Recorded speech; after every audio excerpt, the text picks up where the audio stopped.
Olá pessoal, tudo bem? Eu sou a professora Giane Carvalho, da Unidade Curricular de Sociologia, e hoje nós teremos mais um bloco de aula referente à nossa ementa Tipos de Conhecimento. E para falar dos tipos de conhecimento, nós vamos falar sobre a sociologia do conhecimento. Nós teremos uma aula bem introdutória ao assunto, explicando algumas abordagens da sociologia sobre o conhecimento e depois elencando os tipos de conhecimento mais comuns na nossa sociedade. Vamos lá então?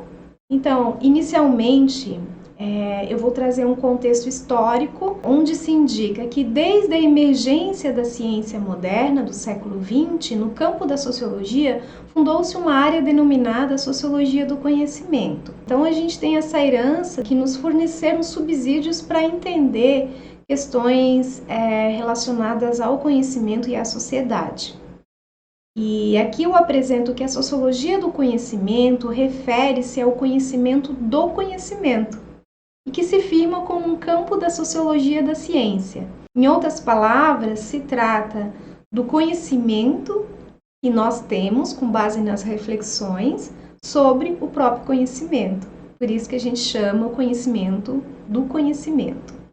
E nós temos alguns autores, considerados inclusive clássicos da sociologia, que discutem esses temas, como por exemplo Karl Mannheim foi um dos fundadores desse campo denominado Sociologia do Conhecimento, ele é um húngaro. Também tivemos Robert Merton, Pierre Bourdieu, Peter Berger, Norbert Elias, Michel Louvi, Boaventura Santos, Pedro Demo, entre outros. É importante também destacar que cada um faz uma abordagem específica sobre essa área, então há diferentes compreensões sobre esse estudo do conhecimento e a sua relação com a sociedade. E nós temos alguns pontos básicos, como por exemplo, a sociologia do conhecimento reconhece que toda a construção de conhecimento tem influências do contexto histórico e social, e analisa o processo de construção social do conhecimento, ou seja, considera que nosso conhecimento acerca da realidade é socialmente construído.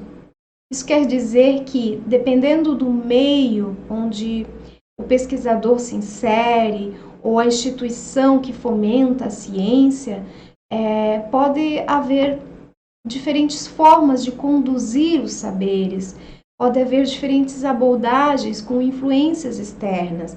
Então, o conhecimento ele não nasce puro ali da mente humana, descolado da realidade. Além disso, a sociologia não responde às questões filosóficas sobre o conceito de conhecimento ou de realidade.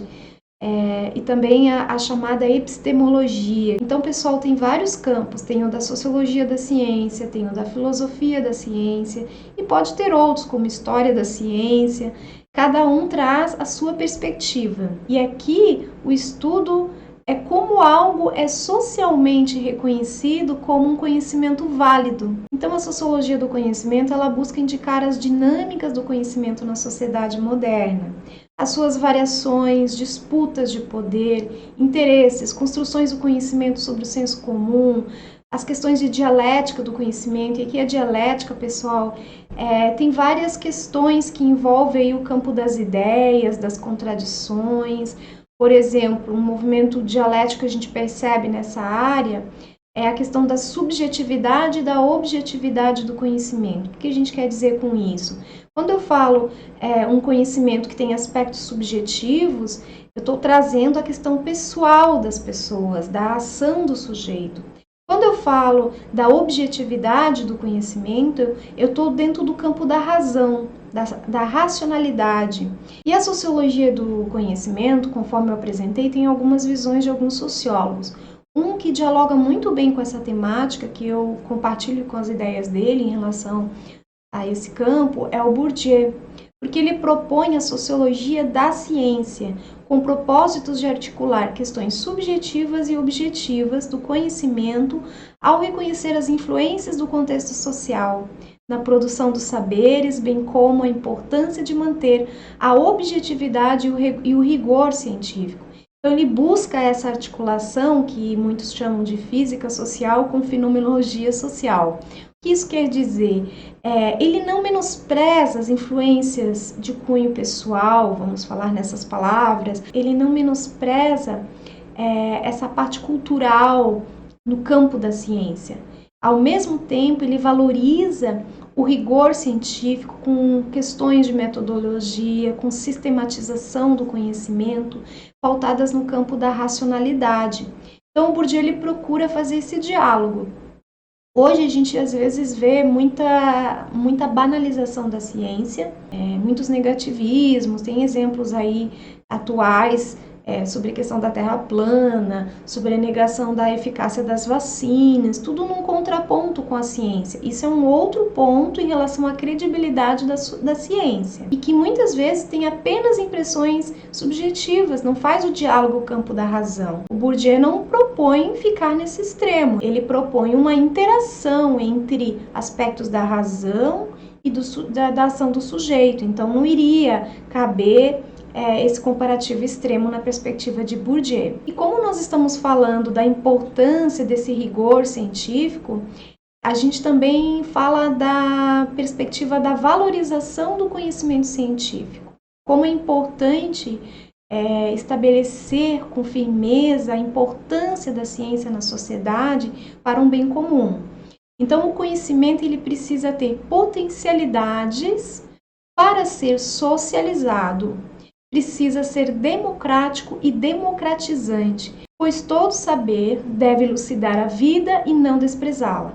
Podem fortalecer, então, as seguintes temáticas: meio ambiente e sustentabilidade, movimento antirracista, direitos humanos, inclusão de gênero e movimento feminista, movimento de economia solidária, trabalho, renda e solidariedade, multiculturalismo, saúde e bem-estar, educação, Estado, política e cidadania, combate à desigualdade social, entre tantos outros temas que são fundamentais, partindo do campo da ciência, bem como a credibilidade dada a uma ciência séria e comprometida com o bem-estar social. E na sequência, eu trouxe uma citação de outro sociólogo que também faz discussões sobre o conhecimento na sociedade e o papel da ciência, que é o Santos Boaventura. Ele é um autor de Portugal, onde ele vai falar o seguinte: uma vez que o conhecimento científico é hoje uma forma privilegiada de conhecimento, cuja importância para a sociedade é evidente, interessa saber quais são suas naturezas,